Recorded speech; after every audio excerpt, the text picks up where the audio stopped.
La Révolution, historiquement. Des rassemblements populaires massifs qui ne cessent pas, une grève générale et des barricades jusqu'à ce que le pouvoir tombe. C'est comme cela qu'historiquement, toutes les révolutions se sont faites. En 1789, le 26 juin, a eu lieu le serment du jeu de paume. La grande peur dans les campagnes en début juillet. La prise de la Bastille le 14 juillet. L'abolition des privilèges le 4 août. La Déclaration des droits de l'homme et du citoyen le 26 août. La marche des femmes à Versailles le 5 octobre. En 1792, nous avions les journées du 10 août. En 1830, les journées des 28, 29, 30 juillet, où Charles X ainsi que Louis XIX sont contraints à l'abdication. 1848, où les banquets républicains interdits entraînent les révoltes de février-mars, qui créent la Deuxième République. 1870, prise du pouvoir par les républicains suite à la défaite de Sedan. À chaque fois, tout d'abord, il y avait conjonction de multiples forces d'opposition. Base révolutionnaire classique formée des éléments idéologues pro-révolutionnaires, les Babeuf, Buonarroti, Blanqui, durant les diverses révolutions du XIXe siècle. Peuple affamé des villes mis en état d'insurrection. Le ralliement d'une partie des bourgeois éclairés de la menace aux libertés est généralement une étape obligée. C'est peut-être ce qui se passe actuellement. La frange bobo du net bascule. Mais c'est loin d'être suffisant. À un moment donné, un rapport de force se met en œuvre entre forces de l'ordre fidèles au régime et opposants rassemblés. C'est l'insurrection et l'appel aux armes.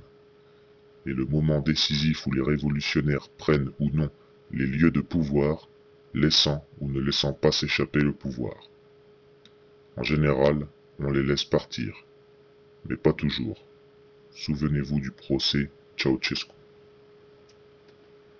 Il faut également insister sur le rôle de certains réseaux étrangers qui ont intérêt à favoriser le trouble et la subversion dans une nation concurrente. C'est ainsi que certains révolutionnaires français étaient soutenus par des réseaux de banquiers suisses, les Perregaux notamment, liés à des intérêts anglais et émigrés.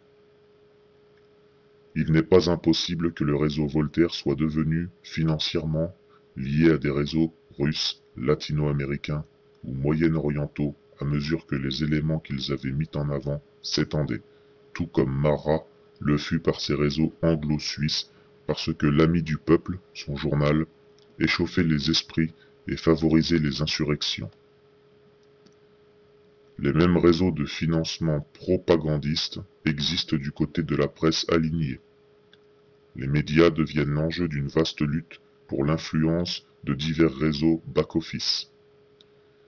Les groupes militaro-industriels ont tout intérêt à acheter les médias alignés pour instiller une orientation de l'information qui leur soit favorable. Mais toutes sortes d'intérêts peuvent rechercher un accès à l'influence par divers modes d'information. On l'a vu également durant les révolutions des roses en Géorgie et orange en Ukraine, où les groupes d'activistes étaient soutenus, formés et financés par divers réseaux de financement atlantistes, la National Endowment for Democracy, organe de la CIA d'externalisation des aides aux groupes favorables à l'idéologie atlantiste. Il s'agissait, au travers de ces opérations subversives néoconservatrices, de réactiver la politique de containment au moyen d'un cordon sanitaire qui irait de l'Afghanistan à l'Ukraine. À chaque fois ensuite, il y a bien substitution d'une conscience de pouvoir par une autre. Je n'intègre pas dans cette liste mai 68 qui n'a pas entraîné cette substitution, car elle était une révolte de jeunes gens récemment éveillés à une chose politique mal maîtrisée. une forme de libertarisme tout à fait compréhensible dans la société conservatrice des années 60, liée à l'importation mal maîtrisée de l'idéologie américaine anti-guerre du Vietnam, guerre à laquelle nous ne participions heureusement pas. Même si la génération de 68 a pris les commandes légalement par l'avancement classique, l'appel de Sarkozy à la liquidation de l'héritage de mai 68 est une forme de substitution des consciences de pouvoir de cette génération, une révolution en quelque sorte, ou plus précisément une contre-révolution.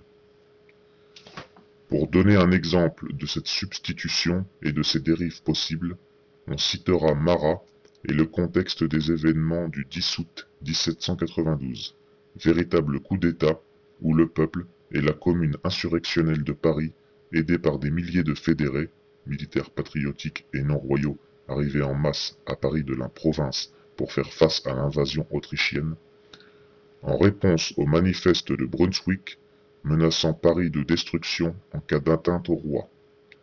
Les insurgés encerclent les Tuileries, obligent le roi à se rendre à l'Assemblée. Celle-ci réagit, considérant que les périls de la nation sont parvenus à leur comble, par la création d'une convention nationale, effectivement mise en place au lendemain de la victoire de Valmy, le 21 septembre 1792, puis suspension du chef du pouvoir exécutif jusqu'à ce que la Convention nationale se soit prononcée sur les mesures qu'elle croira devoir adopter pour assurer la souveraineté du peuple et le règne de la liberté et de l'égalité.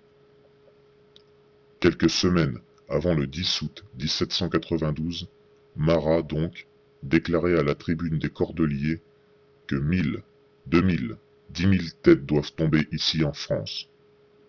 3 semaines après le 10 août, ce sont les massacres de septembre, des milliers de morts dans les prisons et hôpitaux, où la Révolution révèle son obscurité.